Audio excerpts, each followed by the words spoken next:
Hello everyone, welcome to Hindi voice. Prakash Bharti ji की novel करोड़ों का वारिस पार्ट 5। इंस्पेक्टर रावत अपने ऑफिस में ही मौजूद था। उसे विचारपूर्ण निगाहों से घूरता पाकर अजय बोला, आप कुछ परेशान लगते हैं, क्या बात है? बैठो, मेरी परेशानी की वजह तुम हो। अजय उसके सामने बैठ गया। कैसे? तुमने पहले तो तूफान खड़ा कर दिया, फिर खुद ही गायब हो गए। तुम प्राइवेट डिटेक्टिव के साथ सबसे बड़ी दिक्कत है कि तुम लोग गैर जिम्मेदार होते हो। अजय ने अपने चेहरे पर हाथ फिराया। मेरे इस सर्टिफिकेट को देखते हुए भी आप मुझ पर ऐसा इल्ज़ाम लगा रहे हैं। आई एम सॉरी, तुम्हारे साथ हुई वारदात को मैं भूल गया था, लेकिन मैं इसमें क्या कर सकता हूँ? अमरीश दत्ता मेरे अधिकार क्षेत्र की सीमा से बाहर है। खून के इल्ज़ाम में विभागीय औपचारिकता पूरी करके क्षेत्र की सीमा बढ़ाई जा सकती थी, जानता हूँ, लेकिन बगैर केस ऐसा नहीं किया जा सकता। इसके लिए कोई ठोस सबूत की ज़रूरत होती है, जबकि मैं तो अमरीश दत्ता से पूछताछ तक भी नहीं कर सकता। जानते हो मेरे पास सबूत क्यों नहीं है? मेरी वजह से। हाँ, तुमने राजेश मोहन के पास जाकर उसे इतना ज़्यादा डरा दिया कि वह गधे के सिर से सिंह की तरह गायब हो गया। मुझे मदद की उम्मीद थी तुमसे, लेकिन तुमने मामला और ज़्यादा उलझा दिया। आखिर तुम्हें यह सब कहने की क्या ज़रूरत थी? मैं मानता हूँ मुझसे थोड़ी गलती हो गई, मगर इसके लिए अकेला मैं ही तो जिम्मेदार नहीं हूँ। क्या मतलब? राजेश मोहन की कार चोरी हो जाने के बारे में आपने ही मुझे बताया था। इंस्पेक्टर कुछ देर खामोश बैठा विचारपूर्वक देखता रहा। ओके, अंत में वो बोला, हम दोनों से ही गलतियाँ हुई है, लेकिन इस तरह बैठकर एक दूसरे में कमी निकालने से कुछ नहीं होगा। सवाल तो ये है, अब हमें क्या करना है? आप ये मुझसे पूछ रहे हैं इसलिए कि इस मामले में तुम कुछ ज़्यादा सक्रिय रहे हो और इसकी जानकारी भी तुम्हें ही ज़्यादा है। लेकिन ये केस आपका है, मैं तो सिर्फ हेल्पर हूँ। इंस्पेक्टर तनिक आगे झुक गया। तुम वाकई हेल्प करना चाहते हो या तुम्हारे पास कोई एंगल है? मैं मदद करना चाहता हूँ, यही मेरा एंगल है। इंस्पेक्टर मुस्कुराया। तुम वाकई बहुत पहुँची हुई चीज़ हो। खैर, ये बताओ, क्या तुम अभी भी मेहता के ज़रिए मिसेज दीवान के लिए काम कर रहे हो? नहीं। लेकिन तुम्हारा क्लाइंट कौन है? डॉक्टर मदान। यह खबर बड़ी तेज़ी से फैलती है। इंस्पेक्टर की मुस्कुराहट गहरी हो गई। ऐसी बात नहीं है, मुझे तुमसे भी पहले इसकी जानकारी थी। डॉक्टर मदान ने मेरे पास आकर तुम्हारे बारे में विराटनगर से जानकारी हासिल करने के लिए कहा था, और वहाँ तुम्हारा दोस्त इंस्पेक्टर रविशंकर मेरा भी परिचित है। बस उसे की गई एक टेलीफोन कॉल से ही तुम्हारे बारे में सब पता चल गया। अब तुम्हें थंडर का रिपोर्टर समझूं या प्राइवेट डिटेक्टिव? अजय मुस्कुराया। फिलहाल आप प्राइवेट डिटेक्टिव ही समझिए। हालांकि अब काम मैं अपने अखबार के लिए कर रहा हूँ। और उस लड़के की बैकग्राउंड चेक करना चाहते हो? हाँ, डॉक्टर मदान मुझसे भी यही कराना चाहता था, लेकिन सरकारी मुलाजिम होने की वजह से मेरी कुछ सीमाएं हैं। जब तक किसी के खिलाफ लिखित शिकायत न हो या कानून तोड़े जाने का ठोस सबूत सामने न आए या फिर कोई वारदात न हो, तो मैं कुछ नहीं कर सकता। आपने लड़के से बातें की थी? हाँ, लड़का होशियार और तेज़ है, लेकिन किसी किस्म का कोई निश्चित दावा नहीं करता। वह सिर्फ इतना कहता है, लोग बताते हैं कि वह शिशिर शर्मा का बेटा है, इसलिए संभवतया ऐसा ही है। आपके विचार से क्या उसे यह सब सिखाया गया है? पता नहीं। जब वो मुझसे मिलने आया था तो मोटे तौर पर उसका अपनी वल्दियत स्थापित करने से कोई ताल्लुक नहीं था। वह अपने बाप के मर्डर के बारे में जानकारी चाहता था। अगर यह शिशिर शर्मा उसका बाप था, कि यह साबित नहीं हो चुका है? जहाँ तक मुमकिन है उतना तो हो चुका है, फिर भी मेरी राय में इसमें शक की गुंजाइश है। इंस्पेक्टर बोला। लेकिन मैं तुम्हें बताने जा रहा था, वो यहाँ कहने आया था कि उस पुराने मर्डर केस पर और ज़्यादा एक्शन चाहता था। जब मैंने उससे कहा कि यह चंदनगढ़ पुलिस का केस है तो वो चंदनगढ़ गया। वहाँ से पुलिस स्टेशन इंचार्ज के सिर पर जा चढ़ा। हो सकता है वह सीरियस हो, या तो यही बात है या फिर वह मनोवैज्ञानिक है, क्योंकि इस किस्म का व्यवहार अपराध भावना के साथ नहीं चलता। आजकल अपराधी संगठन चोटी के वकीलों को अपनी सेवा में रखते हैं और वे लोग किसी को इस ढंग से ट्रेन कर सकते हैं। तुम समझते हो वह किसी अपराधी संगठन यानी सिंडिकेट का कार्य है? इंस्पेक्टर ने कुछ एक पल सोचने के बाद पूछा। बहुत बड़ी साजिश है। करोड़ों का दाव हो तो साजिश बड़ी ही होगी। डॉक्टर मदान का कहना है कि मिसेस दीवान अपनी नई वसीयत तैयार करा रही है, जिसमें उसने सब कुछ लड़के के नाम कर दिया है। मेरे विचार से उसके घर को वॉच कराया जाना चाहिए। तुम्हें यकीन है कि वे लोग बुढ़िया को ख़त्म करने की कोशिश करेंगे?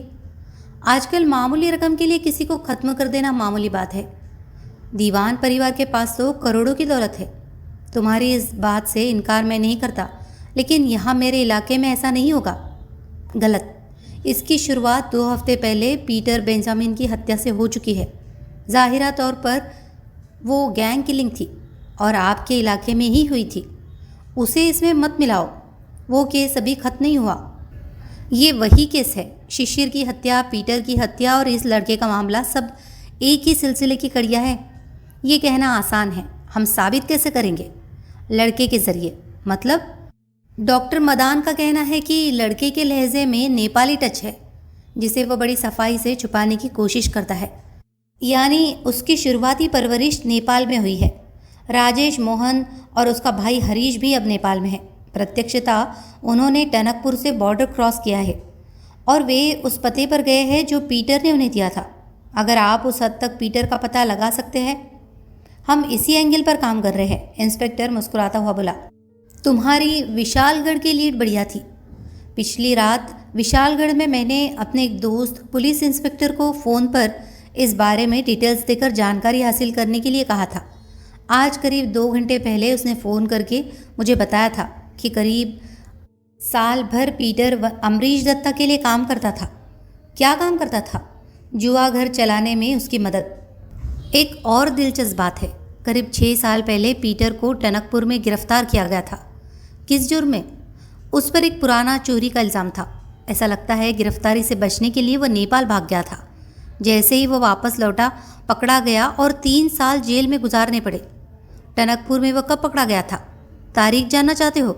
हाँ, पता नहीं, लेकिन पता लगाया जा सकता है। पता लगवाइए। ज़रूरी है? हाँ, खुलासा तौर पर बताओ। शरद शर्मा यानी शरद दीवान भी करीब 6 साल पहले नैनीताल में प्रकट हुआ था और नैनीताल टनकपुर से बहुत ज़्यादा दूर नहीं है। इससे पता लगता है कि शरद ने पीटर के साथ ही नेपाल बॉर्डर पार किया हो सकता था। तुम्हारी बात में दम है, इंस्पेक्टर ने कहा। फिर अपने एक मातहत को बुलाकर पीटर का रिकॉर्ड बताने का आदेश दिया। दोनों इंतज़ार करने लगे। मातहत ने एक फाइल लाकर डेस्क पर रख दी। इंस्पेक्टर उसे खोलकर पेज पलटने लगा। उसके चेहरे पर अधीरतापूर्ण भाव थे। फिर जब उसने सिर ऊपर उठाया तो उसकी आंखें चमक रही थी। करीब 6 साल पहले पीटर 7 मई को टनकपुर में पकड़ा गया था। क्या ये तुम्हारी तारीख से मेल खाती है? अभी सही तारीख मुझे पता नहीं है, लेकिन मैं पता लगा लूँगा। अजय खड़ा हो गया। इंस्पेक्टर गर्मजोशी से हाथ मिलाता हुआ बोला, अगर तुम्हें कोई भी नई बात पता लगती है तो फ़ौरन मुझे फ़ोन कर देना और अपना ध्यान रखना। मैं हमेशा अपना ध्यान रखता हूँ, फिर भी कभी कभार चूक हो ही जाती है। तुम्हारी कार यही है, जब भी चाहोगे मैं रिलीज़ कर दूँगा। फ़िलहाल उसे यही रहने दो। और हाँ, बुढ़िया की हिफाजत का ध्यान रखना। इंस्पेक्टर को इस बारे में हिदायतें देता छोड़कर अजय बाहर निकल गया। अजय ने एक ट्रैवल एजेंसी के ज़रिए विशालगढ़ से नैनीताल और टनकपुर जाने और टनकपुर में एक किराए की कार का इंतज़ाम कर लिया। लेकिन करीमगंज से विशालगढ़ के लिए कनेक्टिंग प्लेन 3 घंटे बाद जाने वाला था। इंतज़ार के समय को गुजारने के लिए वह पास ही मौजूद मेहता के ऑफिस जा पहुंचा।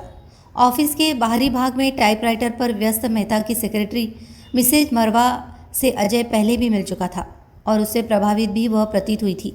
उसने टाइपराइटर से सिर उठाकर देखा। ओह मिस्टर अजय कुमार, आपके चेहरे पर तो काफ़ी चोटें आई है।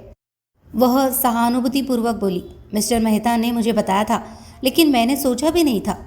बस करो, अजय ने टोका। तुम्हारी बातों से मुझे खुद पर शर्म आ रही है। खुद पर शर्म करने में क्या बुराई है? मुझे तो अक्सर खुद पर शर्म आती रहती है। तुम जवान औरत हो, इससे क्या फ़र्क पड़ता है? तुम भी तो जवान आदमी हो। बड़ा फ़र्क है, अजय अर्थपूर्ण स्वर में बोला। सुनना चाहती हो? मिसेज मरवा ने शर्मा कर गर्दन झुका ली। नहीं, रहने दीजिए। कहिए, मैं आपके लिए क्या कर सकती हूँ? मिस्टर मेहता है? नहीं, लंच से वापस नहीं लौटे, लेकिन अब तो 3:30 बज रहे हैं। हाँ, मुझे नहीं लगता कि आज वे दोबारा ऑफिस आएंगे। क्यों? जब से उनके निवास स्थान पर वो वारदात हुई है, उनका सारा शेड्यूल बिगड़ गया है। नौकर के मर्डर की बात कर रही हो? वो तो है ही, और भी बातें हैं। उनकी पत्नी बीमार है। जानता हूँ, देवराज ने बताया था, उसे नर्वस ब्रेकडाउन हुआ है। वह चौंकी। मिस्टर मेहता ने आपको बताया था? इसमें हैरानी की क्या बात है? इस बारे में किसी से ज़्यादा बातें वह नहीं करते। इस मामले में बहुत ही ज़्यादा सेंसिटिव है। अचानक मिसेज मरवा का स्वर राजदाराना हो गया। हालांकि उसे औरत की वजह से परेशान होने का यह पहला मौका नहीं है।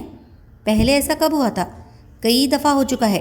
करीब 5 महीने पहले एक रात मैं और मिस्टर मेहता इनकम टैक्स के ज़रूरी पेपर्स तैयार कर रहे थे। वो यहाँ आ पहुँची और मुझ पर इल्ज़ाम लगा दिया कि मैं उसके पति को उससे छीनने की कोशिश कर रही हूँ। जवाब में मैं भी उसे खरी खोटी सुना सकती थी, लेकिन मिस्टर मेहता की वजह से कुछ नहीं कहा।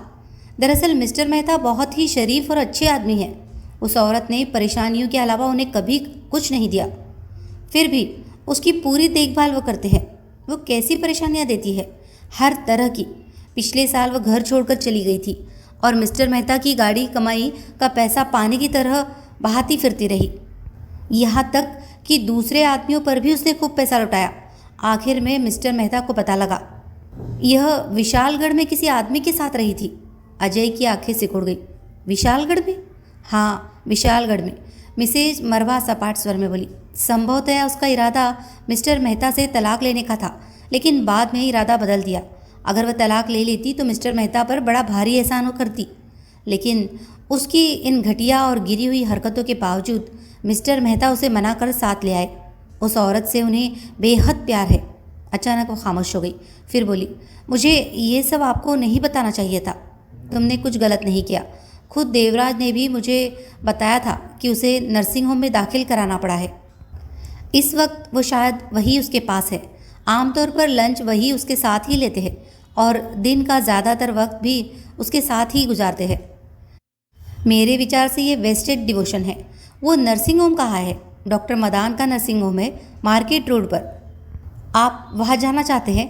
हाँ, आपको नहीं जाना चाहिए। क्यों? मिस्टर मेहता को यह कतई पसंद नहीं है कि कोई वहाँ आकर उन्हें डिस्टर्ब करे। वो मेरा दोस्त है, मेरा आना उसे बुरा नहीं लगेगा। मेहरबानी करके इन बातों का कोई जिक्र मत करना। मैं यहाँ आने का जिक्र भी नहीं करूँगा। नर्सिंग होम में मेन गेट से गुजरकर प्रवेश द्वार की ओर जाते समय अजय ने देखा कि बगल में फेंस की दूसरी ओर गार्डन में 2 पेड़ों के बीच बंधे कैनवास के स्विंग पर एक स्त्री पुरुष के कंधे पर सिर टिकाए बैठी थी। हालांकि अजय की ओर उनकी पीठ थी, फिर भी वह यह जान गया कि वे मेहता और उसकी पत्नी थे। उन्हें पुकारने की बजाय अजय रिसेप्शन पर पहुंचा। रिसेप्शनिस्ट अनपेक्षित रूप से जवान और खूबसूरत थी। Yes sir, I want to see mister Mehta, Ajay बोला। Your good name sir? Ajay Kumar. Receptionist उठकर केबिन से बाहर आ गई। प्लीज़ कम। अजय उसके साथ जिस दरवाजे से गुजरा उस पर लिखा था साइकियाट्रिक किंग। रिसेप्शनिस्ट उसे ड्राइंग रूम के अनुरूप सजे बड़े कमरे में ले गई। वहाँ पहले से ही मौजूद 2 अधेड़ औरतें टीवी के सामने बैठी फिल्म देख रही थी। एक युवक कारपेट पर बैठा सामने छत के कॉर्नर को अपलक ताक रहा था। उसकी दाढ़ी बड़ी थी और होठ हिल रहे थे। गार्डन की ओर खुलने वाली आधे पर्दे वाली खुली खिड़कियों में से एक से अजय को रिसेप्शनिस्ट कैनवास स्विंग की ओर आती दिखाई दी और मेहता ने यूं चेहरा ऊपर उठाया मानो वो नींद से जागा था। फिर स्वयं को पत्नी से अलग कर लिया। उसकी पत्नी अजीब सी स्थिति में लेटी थी। उसके चेहरे पर खुली आंखों वाली गुड़िया जैसा सुनापन था। मेहता स्विंग से उतरकर रिसेप्शनिस्ट के पीछे आ रहा था, थका टूटा सा, चेहरा उतरा, आंखें सुर्ख, बाल बढ़े हुए और टाई एक ओर झूल रही थी। कुल मिलाकर अपनी उम्र से 10 साल ज़्यादा नजर आ रहा था। उसने अंदर आकर उखड़े स्वर में पूछा, यहाँ क्या करने आए हो? तुमसे मिलना चाहता था, अजय ने कहा। फिर पूछा, तुम्हारी पत्नी कैसी है? ठीक नहीं है, मेहता ने कहा और उसे बाहर कॉरिडोर में ले आया। उसे बड़ा भारी डिप्रेशन हो गया है। डॉक्टर भटनागर का कहना है कि अनीता को पहले भी ये बीमारी हो चुकी है, मुझसे शादी करने से पहले। 2 हफ्ते पहले उसे भी शौक लगा था। उसकी पुरानी बीमारी फिर उभर आई है। अजय ने हिचकिचाते हुए पूछा, तुम्हारी पत्नी की बैकग्राउंड किस तरह की है? अनीता बम्बई में मॉडलिंग करती थी। वह तलाकशुदा है। पहले पति से उसका बच्चा पैदा होते ही मर गया था और पति का उसके साथ बर्ताव बहुत बुरा था। उसकी गुज़िश्ता ज़िंदगी की कमियों को मैंने इस तरह की सुख सुविधाओं से पूरा करने की कोशिश की है, मगर कामयाबी नहीं मिली। उसके स्वर से गहरी निराशा झलक रही थी। वहाँ इसका इलाज चल रहा है? अजय ने कुछ कहने की गरज से पूछा। ऑफकोर्स, डॉक्टर भटनागर बहुत ही काबिल और तजुर्बेकार साइकेट्रिस्ट है। मेहता ने दीवार से पीठ सटा ली और शून्य में ताकता हुआ सा बोला।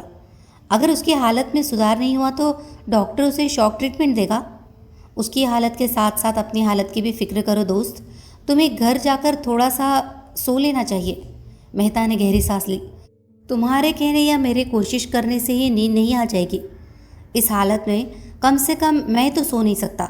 दूसरे, अनीता को मेरी ज़रूरत है। मैं उसके पास होता हूँ तो वो शांत रहती है। वो दीवार से अलग हट गया और कंधे उचकाकर बोला, अगर मेरा ख्याल गलत नहीं है तो मेरी परेशानियाँ जानने के लिए तुम यहाँ नहीं आए हो। तुम्हारा ख्याल सही है। मैं चेक के लिए धन्यवाद देने और 2-4 सवाल पूछने आया हूँ। चेक पाना तुम्हारा हक बनता था, मेहता बोला। सवाल क्या है?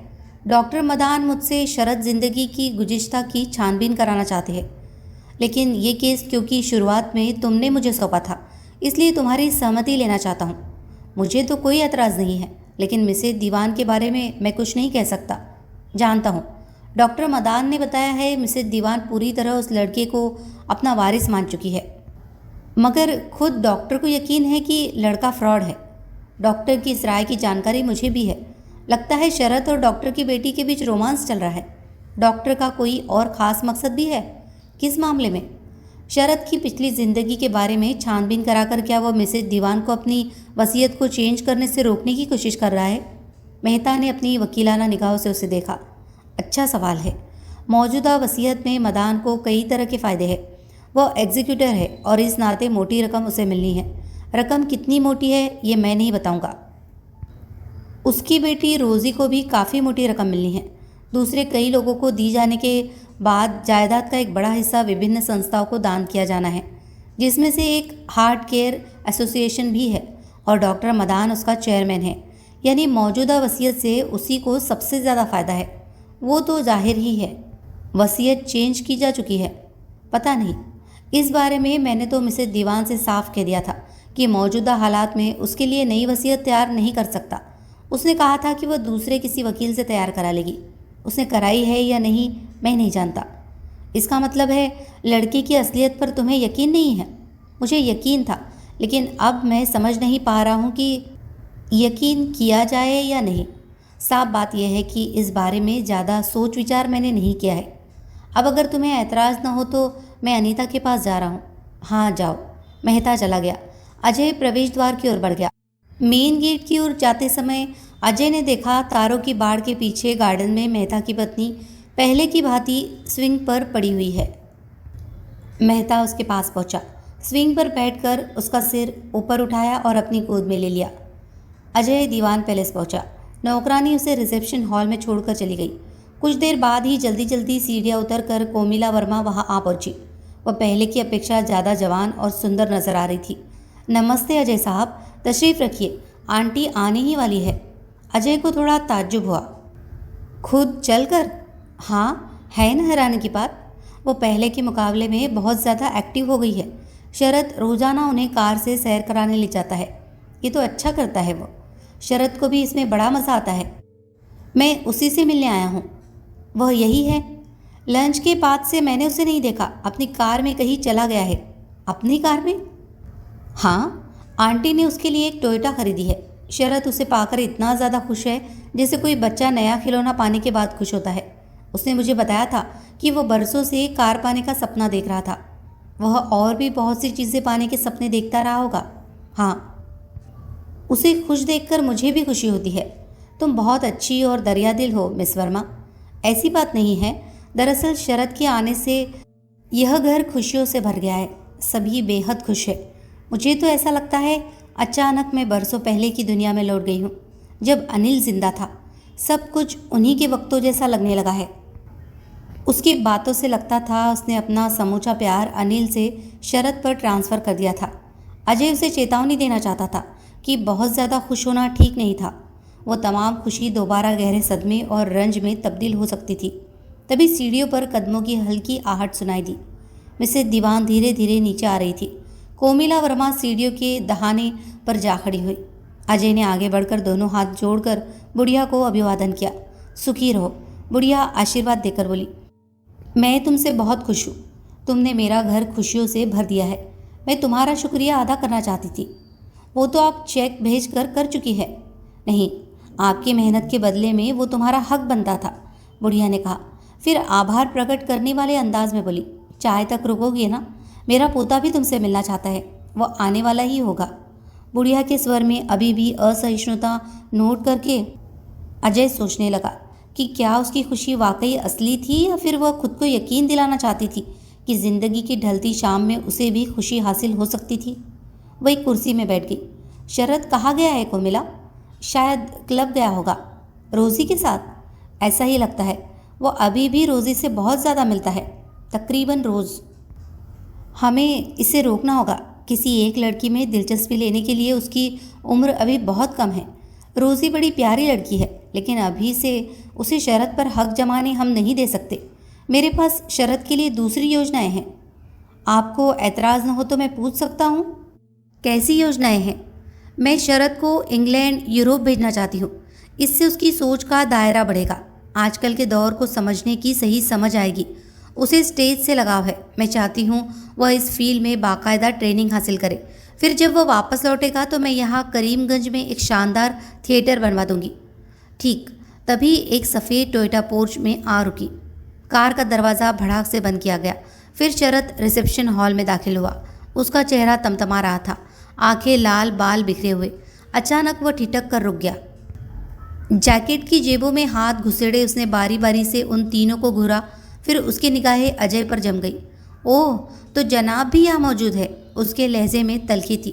ये क्या कह रहे हो शरद? कोमिला ने टुका। शरद उनकी ओर बढ़ा। मैं ठीक कह रहा हूँ। हेलो शरद, अजय आगे बढ़कर बोला। मुझसे दूर ही रहो। मैं जानता हूँ तुम यहाँ क्यों आए हो। क्यों आया हूँ? बताता हूँ। अचानक शरद ने उस पर घूंसा चला दिया, लेकिन इस प्रयास में वो खुद भी लड़खड़ा गया। अजय सावधान था। वो भाप चुका था कि शरद ऐसा ही कुछ करेगा।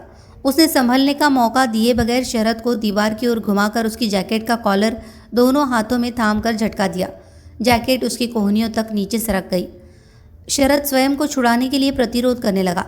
उसके मुंह से आती शराब की बू को महसूस करते अजय ने नोट किया कि जिस्मानी ताकत के साथ साथ उसके स्वभाव में भी हिंसा थी। होश में आओ लड़के, अजय बोला। होश के बच्चे? मजबूत पकड़ से विवश शरद गुर्राया। मैं तुम्हारा सिर तोड़ दूंगा। उसके लिए तुम्हें शराब का नहीं, किसी सख्त चीज़ का सहारा लेना होगा। मिसेज दीवान ने गहरी सांस ली। इसने शराब पी हुई है? हाँ, मैंने शराब पी है, शरद किसी ज़िद्दी बच्चे की भांति बोला। और काफ़ी सोचा भी है। ये एक साजिश है। कैसे? क्या हुआ? बहुत कुछ हुआ है। इस आदमी से कहिए कि मुझे छोड़ दे। इसे छोड़ दो, मिसेज दीवान ने आदेशात्मक स्वर में कहा। आप समझती है ये चुपचाप बैठेगा? अजय ने पूछा। छोड़ दे मुझे, शरद ने ज़ोरदार झटका दिया। जैकेट की आस्तीनों से उसकी बाहें बाहर आ गई। वो पलटा और घूसा ताने अजय के सामने खड़ा हो गया। आओ लड़ो, मैं तुमसे डरता नहीं हूँ। लड़ने के लिए न तो मुनासिब वक्त यह है और न ही जगह, अजय ने कहा और जैकेट उसकी ओर उछाल दी। शरद जैकेट पकड़कर बेवकूफ़ों की भांति पलके झपकाने लगा। कोमिला उन दोनों के बीच में आ गई और जैकेट लेकर उसे पहना दी। शरद ने प्रतिरोध नहीं किया। तुम्हें ब्लैक कॉफ़ी की ज़रूरत है, वो बोली। मैं लेकर आती हूँ। मुझे नहीं चाहिए, मैं नशे में नहीं हूँ। लेकिन तुमने शराब पी है, मिसेज दीवान ने कहा। तुम्हारे डैडी ने भी कम उम्र में शराब पीनी शुरू कर दी थी। तुम्हें ऐसा नहीं करना चाहिए। वादा करो कि फिर कभी शराब नहीं पियोगे। और उठकर शरद की बाह पकड़कर बार बार यही दोहराने लगी। कोमिला उसे शांत कराने की कोशिश करने लगी। शरद ने अजय की ओर सिर हिलाया। इस आदमी को यहाँ से भगा दो दादी माँ, ये डॉक्टर मदान के लिए जासूसी कर रहा है। मिसेज दीवान ने अविश्वासपूर्वक अजय को घूरा। मेरे पोते को तुम्हारे बारे में गलतफहमी हुई है। मैं जानती हूँ डॉक्टर मदान मेरे साथ धोखाबाजी नहीं कर सकता। गलतफहमी हुई है आपको दादी माँ, शरद बोला। वह मुझे रोज़ी से नहीं मिलने देना चाहता और हमें मिलने से रोकने के लिए वह कुछ कर सकता है। मैं तुमसे पूछती हूँ अजय, क्या तुम डॉक्टर मदान के लिए काम कर रहे हो? बेहतर होगा कि आप डॉक्टर से ही ये सवाल करें। इसका मतलब ये सच है? इसका जवाब भी मैं नहीं दे सकता। तो फिर यहाँ से चले जाओ। अगर दोबारा मेरे घर में कदम रखा तो मैं तुम्हें पुलिस के हवाले कर दूंगी। जाओ, वरना अभी पुलिस को बुला लूँगी। नहीं, ऐसा मत करना दादी माँ, शरद ने फ़ौरन कहा। हम खुद ही से निपट लेंगे। वो तेज़ी से सामान्य होता जा रहा था। आपको बेकार इतना एक्साइटेड नहीं होना चाहिए आंटी, कोमिला बोली। याद है ना डॉक्टर मदान ने क्या कहा? उसका नाम भी मत लो मेरे सामने। मैं उसे एक भरोसेमंद दोस्त समझती थी, मगर पैसे की वजह से उसने मेरे साथ दगाबाजी की है। अब मैं समझ गई कि उसकी नीयत पहले से ही खराब थी। उसकी निगाह शुरू से ही मेरी दौलत पर थी, इसीलिए अपने साथ साथ अपनी बेटी को भी वो मेरी ज़िंदगी में ले आया। लेकिन मैंने इंतज़ाम कर दिया है, अब फूटी कौड़ी भी नहीं मिल पाएगी। शांत हो जाइए आंटी। कोमिला ने उसे कुर्सी के पास ले जाने की कोशिश की तो मिसेज दीवान ने उसे झिड़क दिया और अजय की ओर पलट गई। तुम जाओ और डॉक्टर को बताओ कि वह अपनी औकात में रहे। वो हाँफ रही थी। मेरी दौलत से कुछ नहीं मिलेगा, वो सब मेरे अपने वारिस को ही मिलेगा। उसे यह भी कह देना कि अपनी उस बेटी को मेरे पोते से दूर ही रखे। अचानक उसके गले से कराह निकली, आंखें बंद हो गई और चेहरा सफ़ेद पड़ गया। वो लड़खड़ाई और अगर शरद थाम नहीं लेता तो नीचे गिर जाती। दफ़ा हो जाओ अजय, वो बोला। देख नहीं रहे हो मेरी बीमार दादी माँ को तुमने क्या हालत कर दी है? इसके लिए कोई और ही जिम्मेदार है, अजय ने कहा। तुम जा रहे हो या मैं पुलिस को बुलाऊं? आप जाइए, कोमिला बोली। आंटी हार्ट केस है और उनकी तबीयत खराब हो गई है। मिसेज दीवान का कांपता हाथ स्वयं अपने दिल की ओर चला गया। सिर शरद के कंधे पर जा टिका। वो बुढ़िया के सफ़ेद बालों को सहलाने लगा। What a touching scene, Ajay ने कहा और बाहर निकल गया। आशा के विपरीत संयोगवश जल्दी ही उसे टैक्सी मिल गई। विशालगढ़ के लिए कनेक्टिंग प्लेन पकड़ने के लिए वो एयरपोर्ट की ओर रवाना हो गया। नैनीताल में स्कूल और कॉलेज के बारे में शरद के बयान को बारीकी से चेक करने में अजय को करीब 2 दिन लग गए। वहाँ उसने स्वयं को विदेशों में कॉन्ट्रैक्ट्स वाली एक फर्म के पर्सनल इन्वेस्टिगेटर के रूप में प्रस्तुत किया था। उसे एक बड़ी ही दिलचस्प अतिरिक्त जानकारी वहाँ से प्राप्त हुई। शरद ने शरद दत्त जोशी के नाम से करीब 6 साल पहले 14 मई को 10वीं कक्षा में दाखिला लिया था, जबकि पीटर बेंजामिन को उसी साल 7 मई को टनकपुर में गिरफ्तार किया गया था। जाहिर था कि केशव दत्त जोशी के रूप में उसे अपना नया सरपरस्त ढूंढने में सिर्फ कुछ एक रोज़ लगे थे। अजय ने केशव दत्त जोशी के दोस्तों से भी बातें की। उनमें अधिकांश कॉलेज लेक्चरर और स्कूल टीचर थे। उन्हें शरद एक अच्छे और होनहार लड़के के रूप में याद था। हालांकि उनमें से एक का कहना था कि शुरुआत में शरद तेज स्वामित्व का मुश्किल किस्म का लड़का था, लेकिन इस पर वे सभी एक मत थे कि केशव दत्त ने उसे सड़कों से उठाकर अपने रसूखों पहुँच और भागदौड़ के जरिए स्कूल में एडमिशन दिलाया था। केशव दत्त जोशी अक्सर विद्यार्थियों के यथासंभव सहायता किया करता था। उसकी इमेज एक ईमानदार, मेहनती, परोपकारी और शिक्षा के लिए समर्पित शिक्षक की थी। 71 की लड़ाई में उसका जवान बेटा कश्मीर में एक मोर्चे पर लड़ता हुआ मारा गया था। वो आर्मी में लेफ्टिनेंट था। बेटी की मौत के सदमे को बर्दाश्त न कर पाने की वजह से जल्दी ही उसकी पत्नी भी चल बसी। खुद केशव दत्त को करीब 1.25 साल पहले दिल का दौरा पड़ने की वजह से स्थानीय हॉस्पिटल में देहांत हो गया था। इसका इलाज करने वाले डॉक्टर को भी याद था कि शरद हर पल उसके बिस्तर के पास मौजूद रहा था। इस बात की भी तस्दीक हो गई थी कि केशव दत्त अपनी कुल जमा पूंजी, जो करीब 25,000 रुपये थी, शरद की पढ़ाई पूरी करने के लिए छोड़ गया था। शरद ने इसी साल बीएससी ऑनर्स फर्स्ट डिवीज़न में पास किया था। कॉलेज में उसके प्रोफेसर उसे एक होशियार और मेहनती स्टूडेंट के रूप में पसंद करते थे। स्टूडेंट्स में कोई भी उसका गहरा दोस्त नहीं था, लेकिन स्टेज में उसकी विशेष रुचि थी और वह बेहतरीन एक्टर था। कॉलेज में फाइनल ईयर के दौरान उसका पता कॉलेज के पास ही एक बोर्डिंग हाउस का था। बोर्डिंग हाउस की मालकिन शकुंतला डोमाल नाम की एक शिक्षित अधेड़ महिला थी। शरद की जाती जिंदगी के बारे में जानकारी हासिल करने के विचार से अजय उसके पास पहुंचा। वह एक पुराने बड़े से 3 मंजिला मकान में पहले खंड पर रहती थी।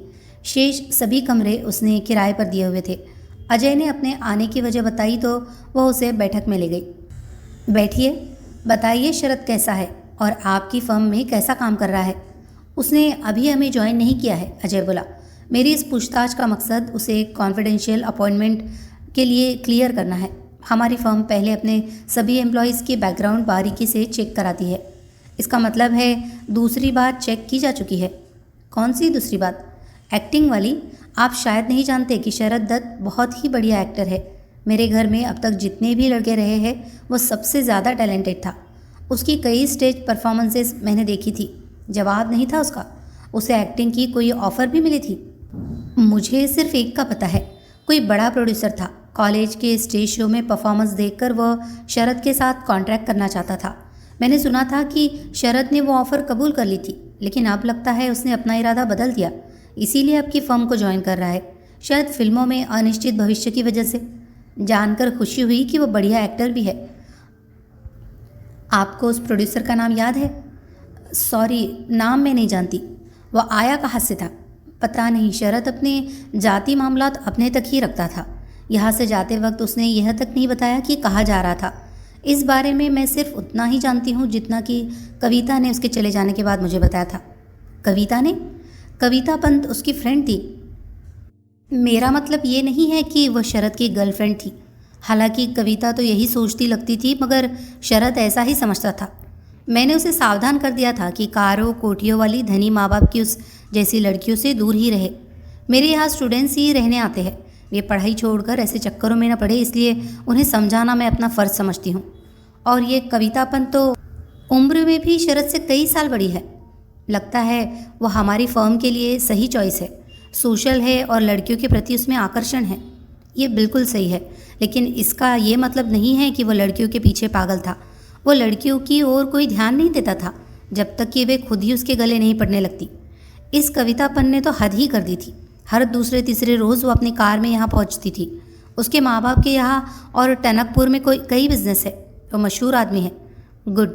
शरद के बिजनेस सर्कल में भी कॉन्ट्रैक्ट्स है। मेरे विचार से इसे कॉन्ट्रैक्ट्स कहना गलत होगा। क्यों? इसलिए कि जब शरद कविता से मिले बगैर यहाँ से चला गया तो कविता को बेहद गुस्सा आया था। शरद ने वाकई उसे नीचा दिखा दिया था। मैंने उसे समझाने की कोशिश की तो वह मुझ पर ही बरस पड़ी, फिर अपनी कार लेकर चली गई। उन दोनों की दोस्ती कितना अरसा रही थी? जब तक शरद मेरे पास रहा, साल भर। वो लड़की पतली दुबली सी है, लेकिन है सुंदर। उसमें ज़रूर अपनी कुछ खूबियाँ होगी, वरना शरद ने इतने अरसे तक उसे अपने साथ नहीं रहने देना था। उसका एड्रेस है आपके पास? उससे मिलोगे? हाँ, वो चोट खाई लड़की है, झूठ भी बोल सकती है। झूठ और सच में फ़र्क करना मुझे आता है। शकुंतला डोमाल ने कविता का पता बता दिया। अजय ने धन्यवाद देकर उससे विदा ली। उसकी समझ में आना शुरू हो गया था कि चंदनगढ़ में मामूली बोर्डिंग हाउस से शरद ने दीवान पैलेस में कैसे छलांग लगाई हो सकती थी। उसे बाकायदा ट्रेनिंग दी गई थी।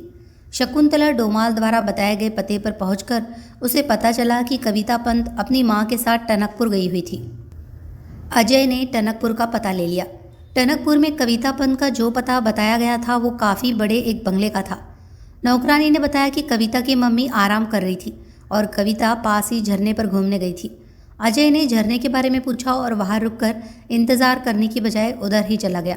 मुश्किल से 2 फरलांग दूर जाने के बाद जीन्स जैकेट पहने औसत कद की एक पतली दुबली सी लड़की आती दिखाई दी।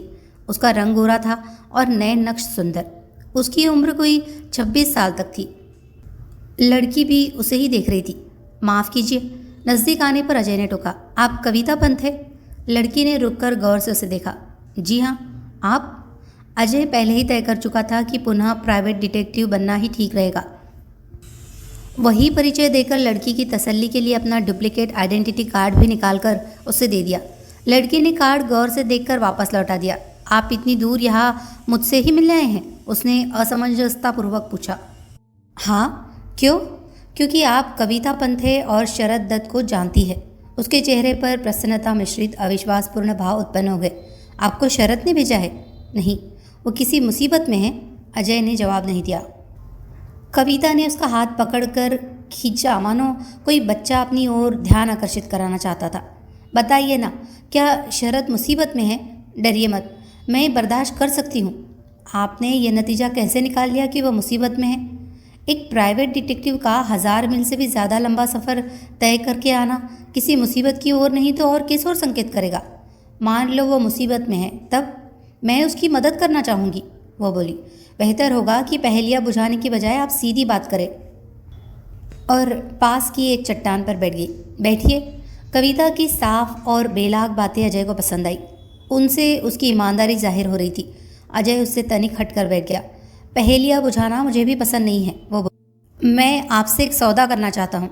कैसा? अगर आप शरद के बारे में अपनी कहानी सुना देती है तो मैं भी उसके बारे में अपनी कहानी आपको सुना दूंगा। आप तो ऐसी बातें कर रहे हैं, कविता उपहासपूर्वक बोली, जैसे हम कन्फेशन के लिए आए हैं। देखिए, मैं सीरियस हूँ और अपनी कहानी पहले सुनाने के लिए भी तैयार हूँ, अगर आप वाकई शरद की सिचुएशन के बारे में जानना चाहती है। सिचुएशन एक ऐसा शब्द है जिससे अच्छे या बुरे का कोई सही अंदाज़ा नहीं लगाया जा सकता, इसीलिए मैंने इस्तेमाल किया है। आपको सौदा मंजूर है? हाँ। वह संक्षिप्त मौन के पश्चात बोली, लेकिन एक बात मैं पहले ही बता देना चाहती हूँ, उसके खिलाफ कुछ भी मैं नहीं बताऊंगी, क्योंकि उसके खिलाफ मैं कुछ नहीं जानती सिवाय इसके कि उसने मेरे साथ, लेकिन उसमें मेरी ही गलती थी। खैर, आप अपनी कहानी सुनाइए। अजय ने सुनाना आरंभ कर दिया। कविता के चेहरे पर बार बार कहानी के अनुरूप भाव परिवर्तन होता रहा। सुनने में ये बिल्कुल किसी परिकथा जैसी लगती है। अजय के कथन की समाप्ति पर वह बोली, गरीब लकड़हारा असली राजकुमार निकला। अपने बारे में ऐसी ही शरद की अपनी भी एक थ्योरी थी। शैतान ने उसके बाप को मार डाला क्योंकि उसके बाप ने शैतान को अपने राज्य से निकाल दिया था। शरद एक होशियार लड़का है, तुम भी होशियार लड़की हो और उसे अच्छी तरह जानती थी। क्या तुम्हें यकीन है वो वही है जो कि होने का दावा करता है? तुम्हें यकीन है? कविता ने भी अचानक आप से तुम पर आकर पूछा और उसे जवाब न दे पाकर बोली, तो करीमगंज में शरद को एक गर्लफ्रेंड भी मिल गई है। उस लड़की के बाप ने ही मुझे एंगेज किया है। वह समझता है शरद फ्रॉड है। और तुम भी यही समझते हो? हाँ। क्यों? कुछ ऐसे संकेत मिले हैं जिससे पता चला है कि उसकी सारी कहानी तथ्यों के आधार पर गढ़ी गई है, खास मकसद से। दौलत की खातिर? हाँ। नैनीताल में उसकी लैंडलेडी शकुंतला डोमाल से भी मैंने बातें की थी। उसे मैं भी जानती हूँ। शरद के उस ऑफ़र के बारे में भी जानती हो जो एक फिल्म प्रोड्यूसर से उसे मिला था?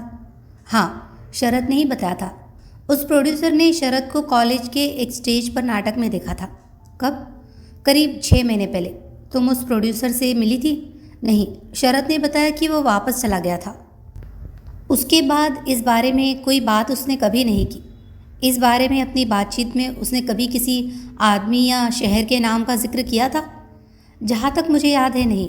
तुम समझते हो उस प्रोड्यूसर के बारे में शरद ने झूठ बोला था? उसे एक्टिंग का जॉब ऑफर नहीं किया गया था?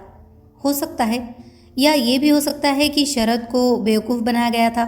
षड्यंत्रकारियों ने उसे फिल्म प्रोड्यूसर के रूप में एंगेज किया और बाद में बताया कि असल में उसे क्या करना था।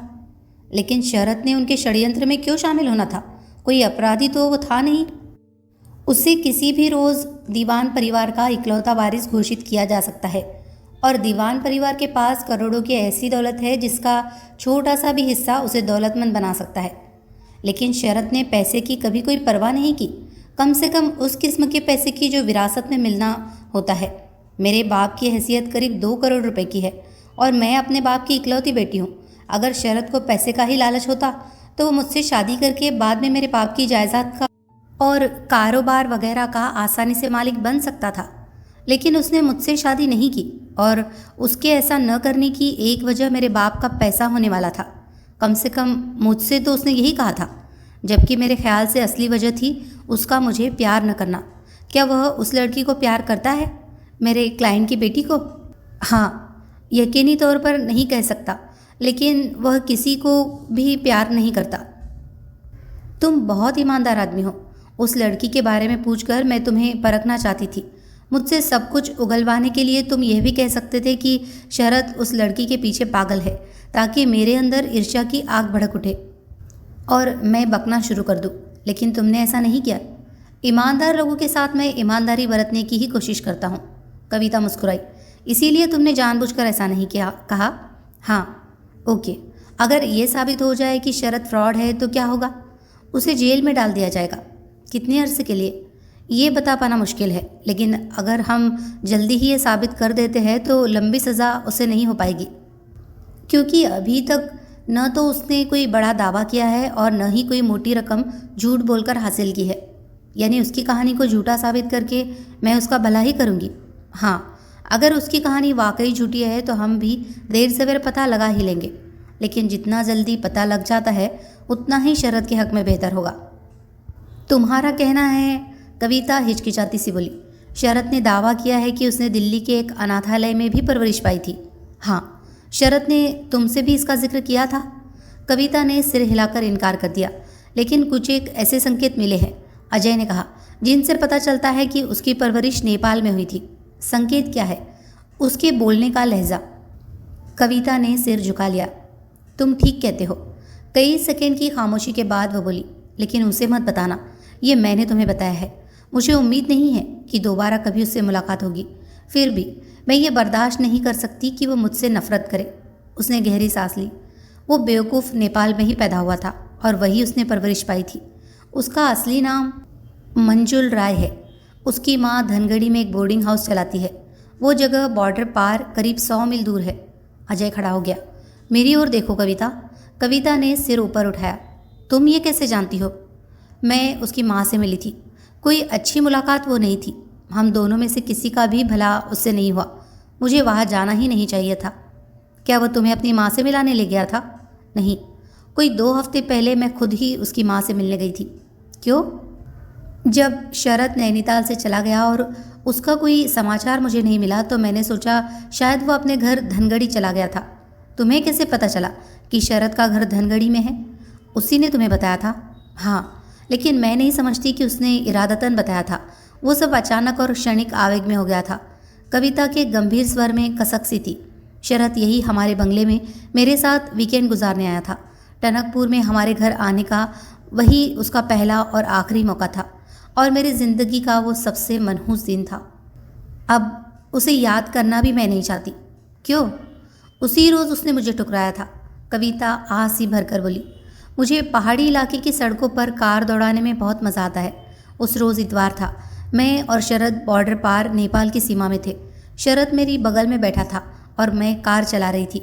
उसे भी कार चलानी आती है, मगर उसने कभी मेरी कार के स्टीयरिंग को छुआ तक नहीं था। मेरे दर्जनों बार कह चुकने के बाद भी नहीं। इतना गर्व था उसे अपने ऊपर, जबकि मैंने उसके मामले में औकात या हैसियत को कभी कोई अहमियत नहीं दी थी। खैर, मैं कुछ ज़्यादा ही रोमांटिक हो गई थी और उसके सामने शादी का प्रस्ताव रख बैठी। उसने फ़ौरन इनकार करके ठुकरा दिया। वह तनिक रुक कर बोली। शरद समझ गया कि उसके इनकार से मुझे कितनी चोट पहुंची थी, क्योंकि तभी उसने मुझसे धनगढ़ी चलने के लिए कहा था। उस वक्त धनगढ़ी से ज़्यादा दूर हम नहीं थे और वह मुझे कुछ दिखाना चाहता था। वहाँ पहुँचने पर मैं उसके कहने के मुताबिक कार चलाती रही। शहर से पुरानी बस्ती का वो बड़ा ही गंदा इलाका था। ऐसा लगता था मानो नेपाल की सारी गरीबी वहीं सिमट आई थी। उसने एक बड़े से पुराने लाल मकान से कोई 100 गज दूर पेड़ों की आड़ में कार रुकवा दी। उस मकान के बाहर मैले लिबास वाले 4-5 आदमी बैठे शराब पी रहे थे। शरद ने उस इलाके को अच्छी तरह देखने के लिए कहा, क्योंकि उसने वही उसी लाल मकान में परवरिश पाई थी। फिर मैली साड़ी पहने एक मोटी औरत बाहर निकली और भारी आवाज़ में उन आदमियों से कुछ कहने लगी। शरद ने बताया कि वो औरत उसकी माँ थी। मुझे उसकी बात पर यकीन नहीं आया। मुझे लगा कि वो या तो सीरियस मजाक कर रहा था या फिर इस तरह मेरा इम्तहान लेना चाहता था। वो इम्तहान ही था, लेकिन वैसा नहीं जैसा कि मैंने सोचा था। मेरे ख्याल से वो अपनी असलियत जाहिर करना चाहता था। वो चाहता था कि मैं उसे उसी रूप में स्वीकार करूं, जो कि वो वास्तव में था। उसके स्वर में आंतरिक पीड़ा का गहन पुट था, लेकिन जब तक मैं इस बात को समझी बहुत देर हो गई थी। शरद गहरी खामोशी अख्तियार कर चुका था। ये कब की बात है? करीब 5 महीने पहले। उसके बाद भी शरद से तुम मिली थी? कई बार मिली थी, लेकिन वे मुलाकातें ज़रा भी दिलचस्प नहीं रही। मुझे लगभग पूरा यकीन है उसे अपने बारे में मुझे बताने का अफसोस था। धनगढ़ी से लौटने के बाद हमारे बीच एक न दिखाई देने वाली दीवार खड़ी हो गई थी। धीरे धीरे पहले बातचीत, फिर मुलाकातें कम होने लगी और फिर बोलचाल बिल्कुल ही बंद हो गई। हमारी आखिरी मुलाकात हम दोनों के लिए ही बेहद तल्ख रही थी। उसने मुझसे कहा था कि अगर कभी कोई पूछे तो धनगढ़ी के बारे में जो भी उसने मुझे बताया था उसका जिक्र तक ना करूं। उसे किसके द्वारा पूछे जाने की अपेक्षा थी? पुलिस द्वारा? हो सकता है, लेकिन उसने नहीं बताया। अलबत्ता बाद में जब मैं उसकी माँ से मिली तो उसने बताया कि वह उसके बोर्डिंग हाउस में ही रह रहे एक आदमी के साथ 16 साल की उम्र में घर से भाग गया था। हो सकता है वह आदमी किसी बखेड़े में फंस गया था और शरद नहीं चाहता था कि किसी को पता चले कि वह उस आदमी के साथ घर से भागा था। उसकी माँ ने उस आदमी का नाम बताया था? नहीं। मुझे ताज्जुब है कि उसकी माँ मिसेज राय ने उस अजनबी लड़की को इतना सब बता दिया, जैसा कि छोटे दर्जे के लोगों में होता है। शुरू में तो उसने भी मुझ पर शक किया, लेकिन मैंने उसे 500 रुपये दिए तो उसकी ज़बान खुलती चली गई। कविता के लहजे में हिकारत थी। उसे भी एहसास हो गया कि एकाएक उसका लहजा बदल गया था। मैं मानती हूँ, और शरद ने भी कहा था कि मैं पैसे और रुतबे से दूसरों की कीमत आंकती हूँ। इसके बावजूद मैं धनगढ़ी में धक्के खाने गई थी, जबकि मुझे आराम से घर में बैठना चाहिए था। उसकी माँ ने करीब 6 साल से उसकी शक्ल नहीं देखी थी, नहीं उसे उम्मीद थी कि दोबारा कभी देख पाएगी। तब मुझे एहसास हुआ कि मैं भी हमेशा के लिए उसे खो चुकी थी। उसे खो देने में ही तुम्हारा फायदा है। कविता ने कड़ी निगाह से उसे घूरा। तुम उसे नहीं जानते, इसीलिए ऐसा कह रहे हो। शरद देखने में जितना अच्छा लगता है, दिल का भी उतना ही अच्छा है। उसके साथ अपने संबंधों की मजबूत न बनाए रख पाने में मेरी ही गलती थी। अगर उस इतवार को मैं उसे समझ पाती, सही बात कहती और अपने साथ रखती तो फ्रॉड के झमेले में वह नहीं पड़ सकता था। यह सब मेरी ही बेवकूफ़ी की वजह से हुआ है। तुम्हारी कोई गलती नहीं है। बेकार खुद को दोष दे रही हो। तुम मुझसे कई गुना ज़्यादा बढ़िया हो। नहीं, कविता ने कहा और अपने हाथों में अपना चेहरा छुपाकर सिसकने लगी। अजय पलटकर अपनी कार की ओर बढ़ गया। धनगढ़ी पहुंचते पहुंचते 8:30 बज गए। सड़कों पर अपर्याप्त प्रकाश के बावजूद पुरानी बस्ती का वो पुराना बड़ा सा लाल मकान ढूंढने में कोई खास दिक्कत अजय को नहीं हुई। दूसरी मंजिल पर एक खिड़की से झांकती मरियल रोशनी के अलावा शेष मकान में अंधेरा था। कार पार्क करके अजय प्रवेश द्वार पर पहुंचा। वहाँ लटके गत्ते से एक बड़े से टुकड़े पर अंग्रेजी में बड़े बड़े हरफों में लिखा था, Rai boarding house, rooms for rent. दस्तक के जवाब में बगल की एक खिड़की में रोशनी प्रकट हुई और फिर खिड़की खोलकर सफ़ेद बालों वाले एक बूढ़े ने बाहर झाँका। क्या बात है? उसने भारी एवं दबी जुबान में पूछा। मकान मालकिन से मिलना है, अजय ने जवाब दिया। मैं मकान मालिक हूँ, अगर कमरा चाहते हो तो मैं भी दे सकता हूँ। एक रात के लिए भी कमरा देते हो? हाँ, सड़क की ओर खिड़की वाला कमरा तुम्हें दे सकता हूँ। किराया होगा? बूढ़े ने अपना जबड़ा सहलाया। उसकी आंखों में मक्कारी भरी चमक उभरी। सिर्फ 50 रुपये। पहले कमरा दिखाओ। ठीक है, लेकिन सुनो, चुपचाप रहना, मेरी बीवी सो रही है। बूढ़े ने खिड़की से हटकर दरवाज़ा खोल दिया। आओ। बूढ़े की पुरानी टी शर्ट और पैंट इतनी मैली थी कि उससे बदबू आ रही थी। कंधे झुके होने के बावजूद आसानी से अंदाज़ा लगाया जा सकता कि जवानी के दौर में वह लंबे चौड़े डील डॉल वाला तगड़ा आदमी रहा होगा। उसने होठों पर उंगली रखकर अजय को खामोश रहने का संकेत किया, फिर पलटकर सीढ़ियाँ चढ़ने लगा। अजय ने भी उसका अनुकरण किया। पहली मंजिल पर पहुंचते ही मकान के पृष्ठभाग से एक स्त्री का ऊंचा स्वर आता सुनाई दिया। चोरों की तरह क्यों घुस रहे हो? हिम्मत! किराएदारों को डिस्टर्ब करना नहीं चाहता था, बूढ़े ने खरखराती सी आवाज़ में कहा। तुम जानते हो किराएदार अभी वापस नहीं लौटे हैं। तुम्हारे साथ कोई और भी है? बूढ़ा अपने पीले दांत दिखाता हुआ अजनबी की ओर मुस्कुराया। नहीं। तो फिर आकर सो जाओ, अभी आता हूँ। अजय को पीछे आने का इशारा करके वो दबे पांव एक खुले दरवाजे से अंदर चला गया। फिर अजय के अंदर आते ही उसने धीरे से दरवाज़ा बंद कर लिया।